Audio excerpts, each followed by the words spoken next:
திமுகவுடைய கூட்டணி கட்சிகள் பலவீனமா இருக்கா சார்? மிக மிக பலகீனமாக இருக்கிறது. அவர்களே பலகீனமாக்கி கொண்டார்கள்.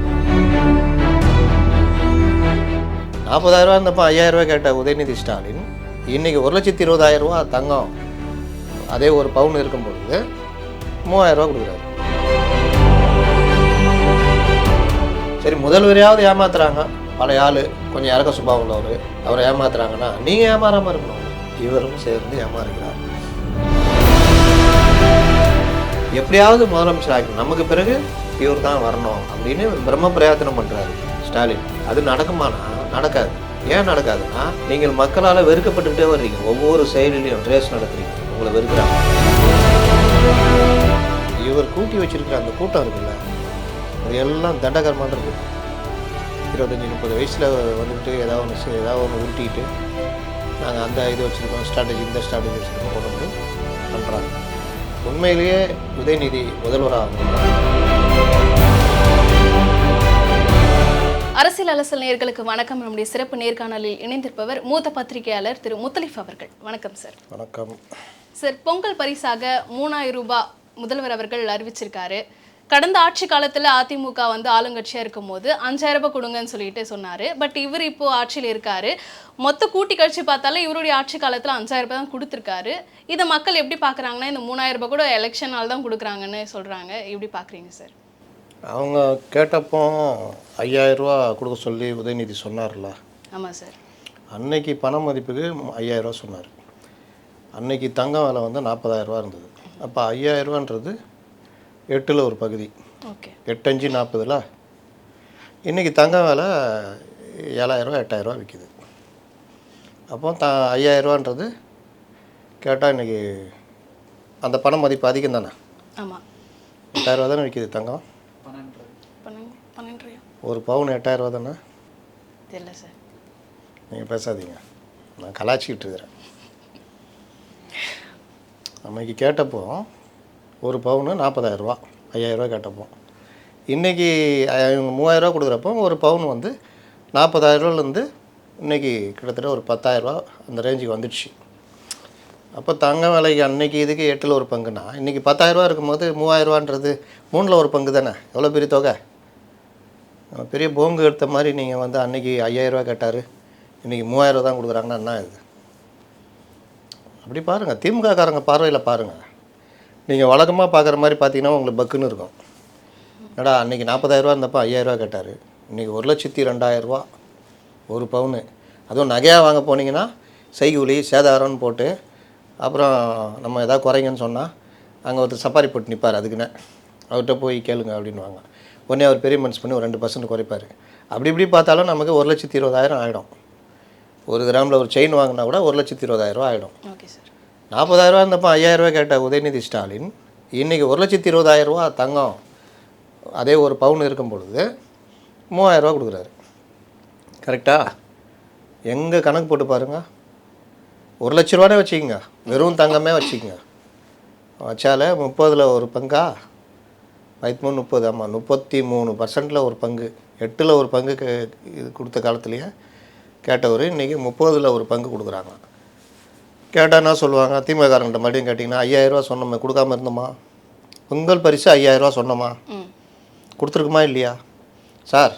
2022 ஒரு தடவை, 2024 ஒரு தடவை, 23 ஒரு தடவை, இப்போ போன வருஷம் கொடுக்கவே இல்லை. இப்போ 3,000 ரூபா கொடுத்துக்கிறீங்க. 5,000 ரூபா கொடுத்தேன்றீங்க. 3 2 5 தானே. 5,000 ரூபா கொடுத்துருமா இல்லையா? அந்த கணக்கு பொங்கலுக்கு தானே கொடுத்தோம். ஆமாம், பொங்கலுக்கு தானே 5,000 ரூபா கொடுத்தோம். ஆமாம், கரெக்டாக தானே கொடுத்துக்குறோம் அப்படின்வாங்க. அதனால் இவங்க உடைச்சா மண்குடம், மற்றவர்கள் உடைத்தால் பொன்குடம். இதே காலத்தில் அதிமுக ஆட்சி இருந்திருந்தால் 10,000 ரூபா கொடுன்னு இருப்பாங்க. ஏன்னா அப்போ 5,000 ரூபா கேட்டாங்களா? நீ 40,000 ரூபா தங்கம் இருக்கும்போது 5,000 ரூபா கேட்டார். இன்றைக்கி 1,00,000 சில்லற தங்கம் விலை இருக்கும்போது 10,000 ரூபா கொடுங்கன்னு சொல்லியிருப்பார். இவர்களுக்கும் 10,000 ரூபா கொடுக்க ஆசை. ஏன்னா எதையாவது கொடுத்து ஓட்டுகளை வாங்கலாம் அப்படின்னு. ஏன் நான் இதை சொல்கிறேன்னா, இவர்களுடைய ஸ்ட்ராட்டஜிஸ்டுகள் 5-6 பேர் இருக்கிறாங்க. பென்னு, ராபின் சர்மா, ஐபேக்கு, சுனில், அப்புறம் இன்னும் பிள்ளை ரூவை கண்டுபிடிச்சாங்கல்ல. நம்மளாம் முன்ன ரூபாய் 10 அப்படின்னா 10ன்னு போடுவோம். இன்னும் சில பேர் கா 10 அப்படின்னு போடுவாங்க. போன வருஷம் தான் இவங்க கண்டுபிடிச்சாங்க ரூபாய்க்கு ரூ 10ன்னு போடணுன்னு. அது முன்னாடி வரைக்கும் நமக்கு தெரியாது, நம்ம ஸ்கூல்லலாம் அப்படி கற்றுக் கொடுக்கல. போன வருஷம் ஒருத்தர் இந்த தங்கம் தென்னரசுக்கிட்ட இருக்கிற டீம், அவர் ஒரு தனி ஸ்ட்ராட்டஜி டீம் வச்சுக்கிறார். அந்த டீம் முன்னாடி எங்கே இருந்துச்சுன்னா அது ஒரிஜினல் இருந்தது. ஓகே, அவர் தான் ரூபாய்க்கு ரூ போடணுன்னு கண்டுபிடிச்சவர். அதுக்கு பிறகு தான் நம்மளாம் இப்போலாம் ரூ போடுறோம். இதுக்கு முன்னாடிலாம் நம்ம கூ தூ ஊ வாய்க்கு வந்ததே போட்டுருந்தோம். கரெக்டாக? அப்படிப்பட்ட இவர்கள் வந்து இந்த டீமில் ஒருத்தர் தான் ராபின் சர்மா. இவருக்கு ஒர்க் பண்ணியிருந்தார் ஷிண்டேக்கு மகாராஷ்டிரா எலெக்ஷனில். அப்போது என்ன பண்ணார்னா, இந்த தீபாவளி வர நேரத்தில் 7500 ஒரு குடும்பத்துக்கு கொடுத்தாங்க. பேட்டி பேக்கர்னு ஒரு திட்டத்துக்கு கீழே 7500 தீபாவளி பரிசுன்னு கொடுத்தாங்க. ஓகே, குத்துன்னு குத்திட்டாங்க. யாருக்கு? ஷிண்டேக்கு. ஷிண்டேக்கு. என் கட்சியா, எங்கள் அப்பா ஆரம்பித்த கட்சியா, அது இதுன்னு நம்ம உத்தவ் தாக்கரே புலம்புனாலும் ஷிண்டேக்கு தான் ஒரிஜினல் சிவசேனான்னு குத்திட்டாங்க, முடிஞ்சிச்சு. இப்போ இவர் இங்கே வந்து ஒர்க் பண்ணுறாரு. அவர் ஜாயின் பண்ணும் போதே என்ன திட்டம்னா 10,000 கொடுக்கலாம், கொடுத்தா அந்த எலெக்ஷனில் முடிச்சு விட்டுடலாம். 10,000 2.5 கோடி குடும்பம், 2 கோடியே 20 லட்சம் குடும்பம். 10,000 ஒரு குடும்பத்துக்குன்னா யோசிச்சு பாருங்கள். குடும்பத்துக்கு 2 பேர் ஓட்டு போட்டால் கூட நம்ம ஜெயிச்சிருவோம்னு நினச்சாங்க. ஆனால் நிதி நெருக்கடி அது இதுன்னு வந்தப்போ 5,000 கூட கொடுக்க முடியாத நிலமை. 3,000 ஒன்னப்படி தான். 3,000 அறிவிக்கிறதுக்கே எங்கெங்கெல்லாம் சர்ப்ளஸ் அமௌண்ட் இருக்குது, என்ன இருக்குது, எது இருக்குதுன்னு பார்த்து லாஸ்ட்டில் ஒரு வழி பண்ணி கடைசியில் அந்த 3,000 இப்போ அறிவிச்சிருக்காங்க. வேறு வழி இல்லாமல் அறிவித்துள்ளார் அப்படின்னு வேணால் வச்சுக்கலாம். அதனால் இவர்கள் உழைத்தால் இவர்களுக்கு வந்தால் ரத்தம், மற்றவர்களுக்கு வந்தால் தக்காளி சட்னி. இவர்கள் காலத்தில் எதிர்கட்சியாக இருந்தால் 5,000 கொடுன்னு சொல்லுவாங்க. இவர்கள் ஆளுங்கட்சியாக இருந்தால் பண மதிப்பு அவ்வளோ வீழ்ச்சி அடைஞ்ச பிறகும் 3,000 தான் கொடுப்பாங்க, 5,000 கூட கொடுக்க மாட்டாங்க. இதுதான் இன்றைக்கி நிலைமை. சார், இந்தியாவிலே ஊழல் நிறைந்த ஒரு கட்சி வந்து திமுக தான். முதல்வருக்கு வந்து அவரோட பையனை வந்து முதல்வர் ஆக்கிறதுக்கே ரொம்ப பிஸியாக இருக்காருன்னு சொல்லிட்டு அமித்ஷா சொல்லியிருக்காரு சார். அது கரெக்டு தான். இந்தியாவிலேயே ஊழல் இல்லாத கட்சிகள்னு எந்த கட்சியும் சொல்ல முடியாது. மார்க்சிஸ்டுகள் கூட இப்போ ஏதோ ஒரு இதில் கேரளாவில் சில விஷயங்களில் மாட்டிக்கிட்டு இருக்கிறாங்க. கட்சியே ஊழல் பண்ணலனாலும் அந்த அமைச்சர்கள் இந்த தங்கம் கடத்தல் அது இதுன்னு முதலமைச்சர் மேலேயே குற்றச்சாட்டுலாம் வந்துட்டு இருக்குது. அதனால் ஊழல் வந்து புறையோடி போன விஷயம். அது பல்வேறு வகைகளில் இருக்கும். தேர்தல் பத்திரங்களாக இருக்கும், கார்ப்பரேட் கம்பெனிகள் உதவி செய்வதன் மூலம் அந்த கம்பெனி உதவி செய்து, இப்படி பல வடிவங்கள் இருக்கும். டெண்டரில் முறைகேடு, கமிஷன், இந்த மாதிரி அதில் அவருக்கு தெரிந்த தகவலை வைத்து அவர் பதிவு பண்ணியிருக்காரு. இதில் மகனை முதல்வராக்க ட்ரை பண்ணுறாருன்னா கண்டிப்பாக ட்ரை பண்ணுறாரு. அதற்கான எல்லா முயற்சியும் எடுக்கிறாரு. ஆனால் இவர் கூட்டி வச்சுருக்கிற அந்த கூட்டம் இருக்குல்ல, அது எல்லாம் தண்டகர்மாந்திர கூட்டம். 25-30 வயசில் வந்துக்கிட்டு ஏதாவது ஒன்று உருட்டிக்கிட்டு நாங்கள் அந்த இது வச்சுருக்கோம், ஸ்ட்ராட்டஜி இந்த ஸ்ட்ராட்டஜி வச்சுருக்கோன்னு கொண்டு வந்து பண்ணுறாங்க. உண்மையிலேயே உதயநிதி முதல்வர் ஆகணும்னா முதல்ல மக்கள் மனசில் அவர் நிறையணும். கலைஞர் மேலே 1000 பிரச்சனை இருந்தாலும் ஜனங்கள்கிட்ட அவர் ஒரு ரீச்சில் இருந்தார். பாதி பேர் திட்டுவான், பாதி பேர் அவரை மாதிரி ஆட்சி பண்ண முடியாதுயா, நல்ல நிர்வாகம்யா, துட்டு அடித்தாலும் பரவாயில்லையா, வேலை செய்வார்யா, அந்த மாதிரிலாம் அபிப்பிராயம், பல அபிப்பிராயங்கள் இருந்தது. ஆனால் உங்கள் மேலே எந்த அபிப்பிராயமும் கிடையாது. இன்றைக்கி இருக்கிற லீடர்ஸ் எல்லாருமே ஃபோட்டோ ஷூட் பண்ணி ஏதாவது பண்ணிட்டா நமக்கு பெரிய அளவில் ஆதரவு வந்துச்சுன்னு நினைக்கிறாங்க. ரெண்டாவது, தங்களை சுற்றி இருக்கிற 50-100 பேர் தான் தமிழகம் நினச்சிக்கிறாங்க. அப்போ அந்த 50-100 பேர் போய் கை தட்டுறதும், அவர்களை பார்க்குறதும், சால்வை போத்துறதும், ஏதாவது பொன்னாடை இந்த மாதிரி புக்குக்கு பரிசு கொடுக்குறதும், எல்லோரும் பவ்யமாக நிற்கிறதும், இது எல்லாமே சூப்பர் ஆல் இஸ் வெல்லுன்னு நினைக்கிறாரு. இது ஸ்டாலின்கிட்டேயும் இருக்குது, முதல்வர்கிட்டையும் இருக்குது, துணை முதல்வர்கிட்டையும் இருக்குது. சரி, முதல்வரையாவது ஏமாத்துறாங்க, பழைய ஆள் கொஞ்சம் இறக்க சுபாவம் உள்ளவர், அவரை ஏமாத்துறாங்கன்னா நீங்கள் ஏமாறாமல் இருக்கணும்ல. இவரும் சேர்ந்து ஏமாறுகிறார். இவர்கள் நினைத்து கொள்கிறேன், ஏமாறுறதை தாண்டி உழைப்புன்னு ஒன்று இருக்குல்ல. இப்போ கலைஞர்னால் அவர் உழைச்சார். அவர் 13வது இடத்துலேருந்து 5வது இடத்துக்கு வர்றதுக்கு அவ்வளோ கஷ்டப்பட்டார். 5வது இடத்துலேருந்து முதல்வர் ஆகிறதுக்கு யாரையாவது தாங்கி தடுக்கி எப்படியோ பண்ணி வந்துட்டார். எம்ஜிஆர் ஒரு முக்கிய காரணம். அதற்கு பிறகு 50 ஆண்டு காலம் திமுகவுடைய தலைவராக இருந்தாருன்னா சாதாரணமாக இருக்க முடியுமா? 2-3 பிளவுகள். எம்ஜிஆரை இவர் தான் தூக்கி போடுறாருன்னு வச்சுக்கோங்க. ஆனாலும் பிளவு தானே. வைகோ ஒரு பிளவு. அப்போ ஆட்சியே இவர் திரும்ப வரவே முடியாத நிலைமை. வந்தாரா இல்லையா? 2-3 ஆட்சி கவிழ்ப்புகள் எல்லாம் மீறி வந்தார். அதுக்கு அவருடைய எஃபர்ட்டு. அந்த மாதிரி முள்பாதைகள் ஏதாவது உதயநிதி சந்திச்சிருக்காரான்னு பார்த்தா சந்திக்கலை.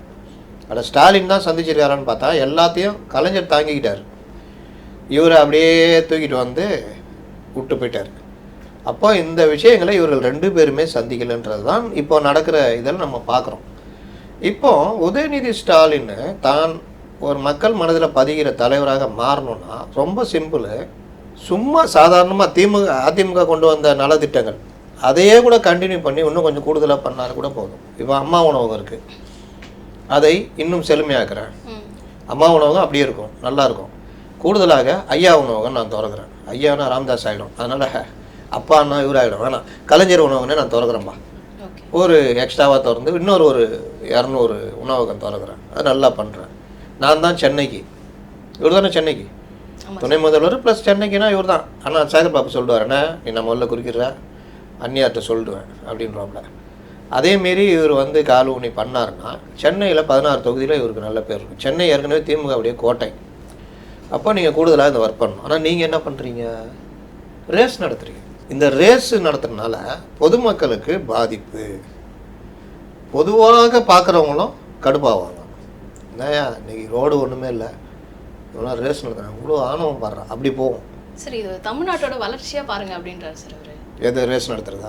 ஏதாவது ஒன்று சொல்லுங்கள். அந்த ரேஸ் நடத்துனால தமிழ்நாட்டுக்கு என்ன வளர்ச்சின்னு சொல்லுங்கள். ஏதாவது ஒன்று சொல்லுங்கள். இது ரேஸே கிடையாது. ஃபார்முலா 1 ரேஸ் இருக்குல்ல, அதுதான் இன்டர்நேஷ்னல் லெவலில் கேம். அது நடத்துறதுக்கான எந்த ஸ்டேடியமும் நம்ம ஊரில் கிடையாது. அந்த லேப் இந்த இது சொல்லுவாங்கள்ல, இந்தியாவிலே கிடையாது. ஏன்னா அவ்வளோ செலவாகும். அதை இந்தியாவில் அமைக்கிறதுக்கு இவங்க விருப்பத்தில் 5 பைசா பிரயோஜனம் இல்லை. அதனால் பெருசாக கவனம் செலுத்துறதில்லை. இது வந்து ஃபார்முலா 4. இது வந்து ரேஸ்லேயோ எதுலேயுமோ ஐபிஎல் மாதிரி. Okay sir. ஐபிஎலுக்கும் இன்டர்நேஷ்னல் கிரிக்கெட்டுக்கு அந்த சம்மந்தம் இருக்கா?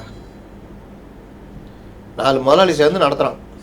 கரெக்டாக பரிசு நேரத்தை தான் நடத்துவோம், நம்ம பிள்ளைங்க படிக்கக்கூடாதுன்னு.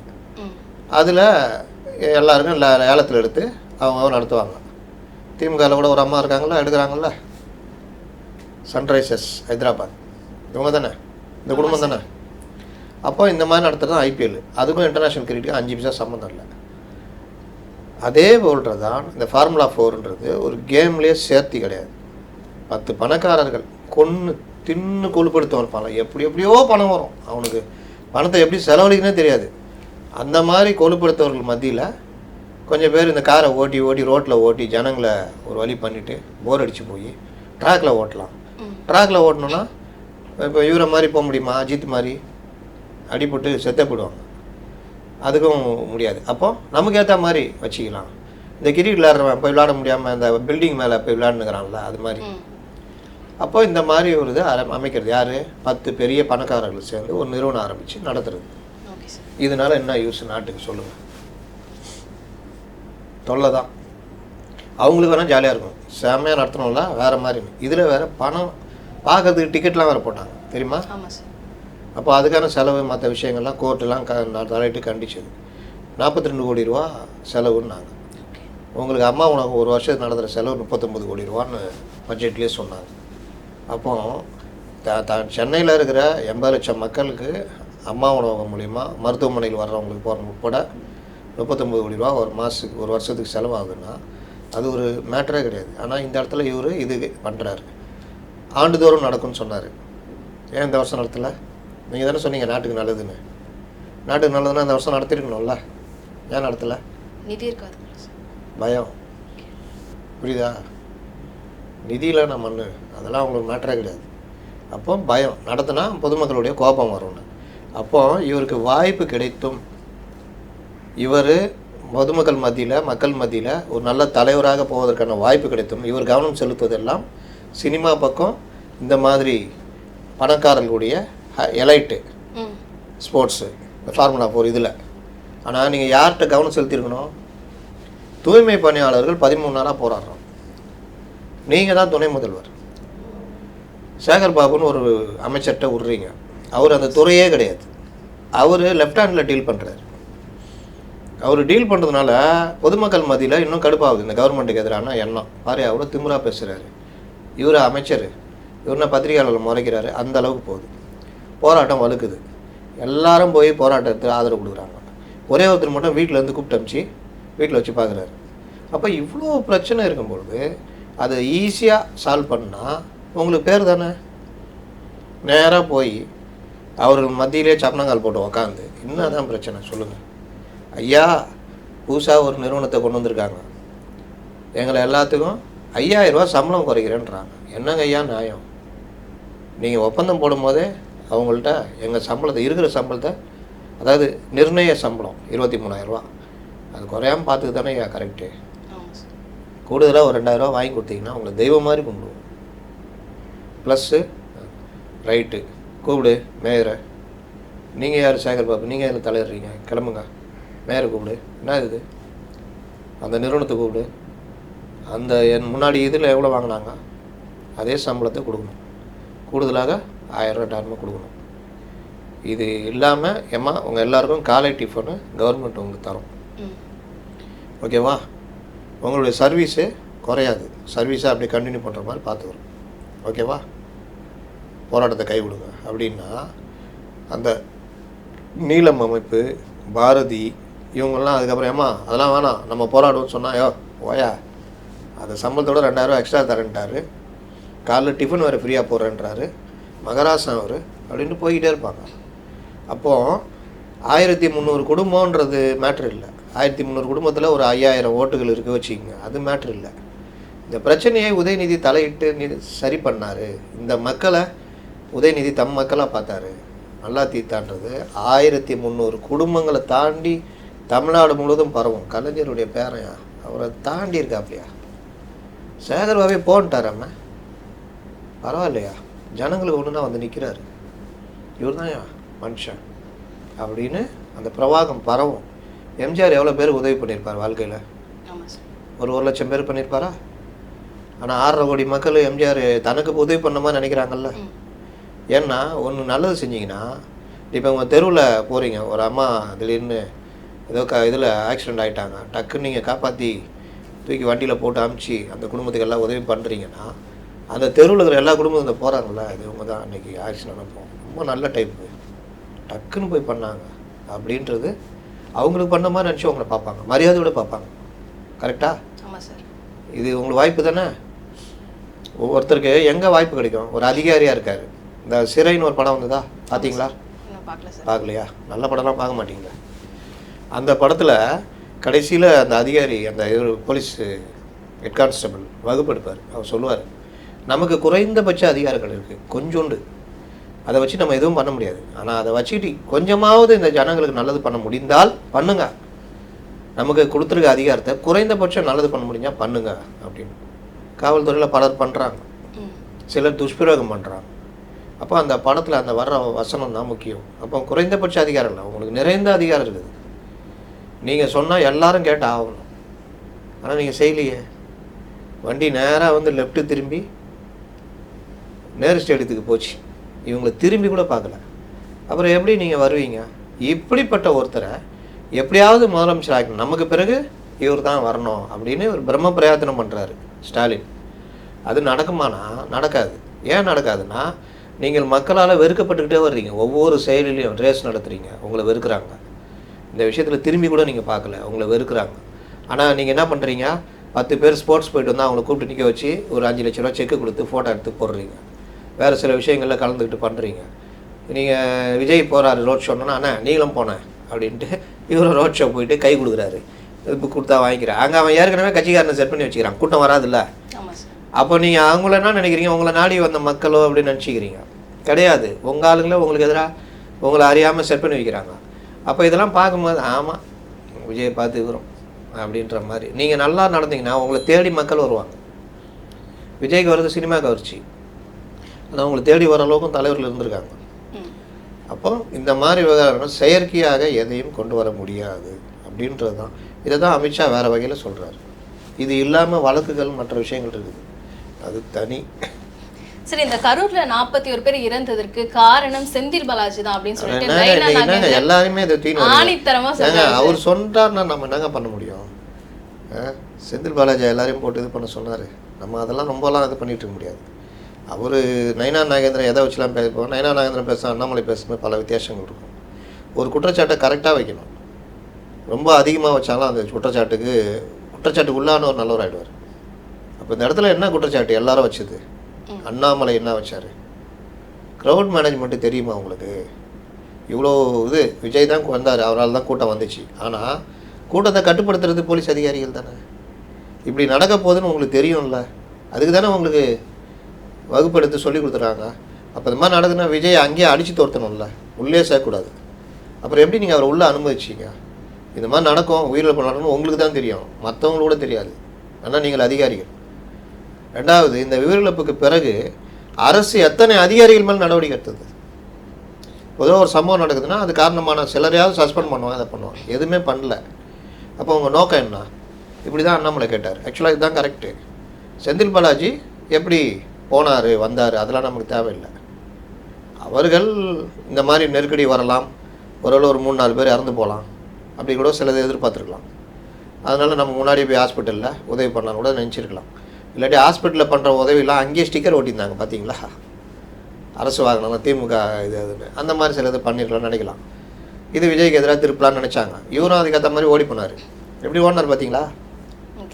இந்த நேற்று இந்த ஜனநாயகனில் கேட்டுவாங்க ஓடினார், இப்படின்னு அதை விட ஸ்பீடாக ஓடினார். 30 நாள் உள்ளே போய் ஒழிஞ்சிருந்தார். அன்றைக்கி இவரை காப்பாற்றினது எடப்பாடி பழனிசாமி. அன்றைக்கி இறங்கி அடித்தாங்க, ஓடி ஒழிஞ்சிங்க. இது நின்று எழுத்து நின்று இப்படி ஓடாமல் திரும்பி நின்று நான் என்ன தப்பு பண்ணேன்? இந்த அரசுக்கு எதிராக நான் கூட்டம் நடத்தி பேச வந்தது என்னுடைய தப்பா? அவ்வளோ ஜனங்க கூடியிருக்காங்கன்னா அதுக்குரிய பாதுகாப்பு தராது யார் தப்பு? என் மேலே எப்படி குற்றச்சாட்டு சொல்கிறீங்க? இன்னொரு சைடு என்ட்ரன்ஸு போகிறதுக்கு வழி இருக்கிற இடத்துல பார்க்கிங் போட்டது யார் தப்பு? என்னுடைய குடும்பத்தில் இருந்து போய் நான் துயரத்தில் இருக்கிறேன். இதை நீங்கள் பிரச்சாரமாக மாற்ற பார்க்குறீங்க அப்படின்னு பேசியிருக்கணுமா வேணாமா?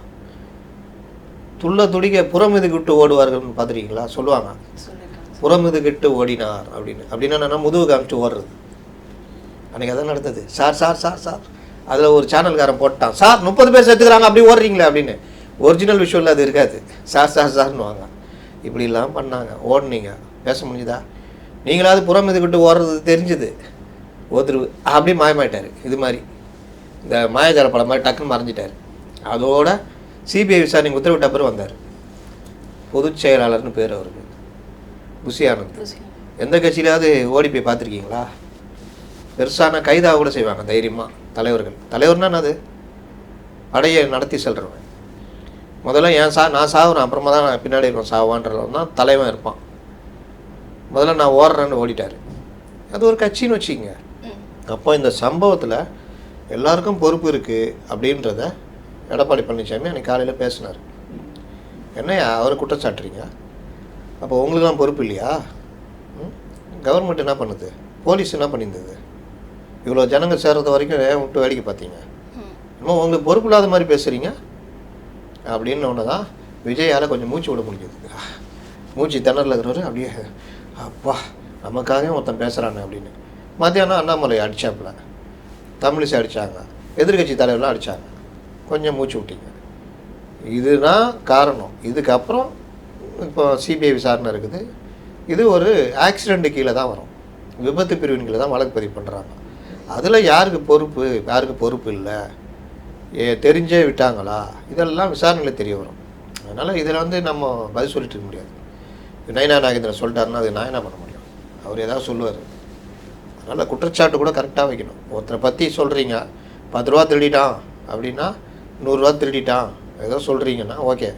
இங்கே இருந்தால் வைர நெக்லஸை திருடிட்டான்னு சொன்னால், யோ உன் வீட்டில் எப்படியா வைர நெக்லஸ் இருக்கும்? ஏதாவது சொன்னால் ஒழுங்காக சொல்லியா? அவனை பார்த்தா அப்படி தெரியலையேன்னு ஜனங்க மாறிடும். அப்போது நீங்கள் பொய் சொன்னாலும் சரி, உண்மை சொன்னாலும் சரி, அது ஓரளவுக்கு கரெக்டானது வரணும்.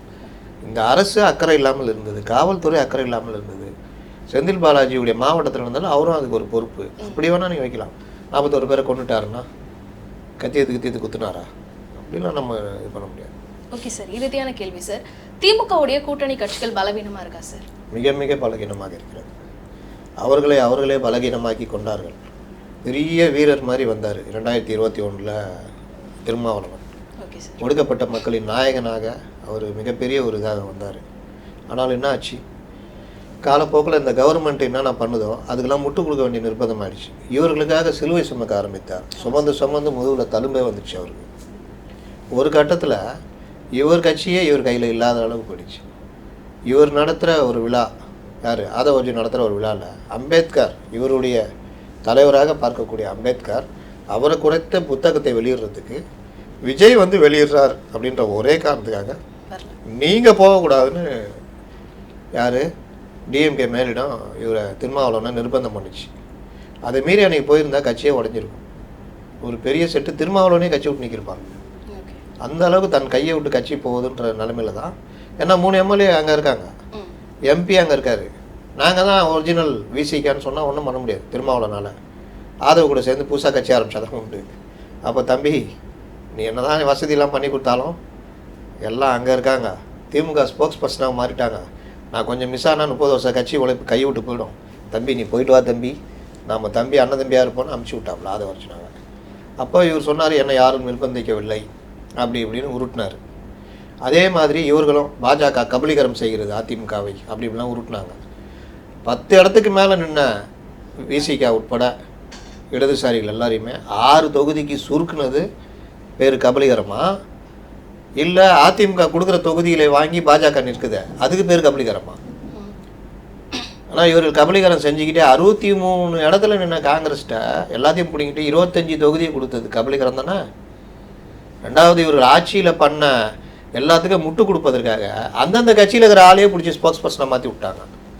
நான் சொன்னால திருமாவளவன் நினச்சாலும் பண்ண முடியாது.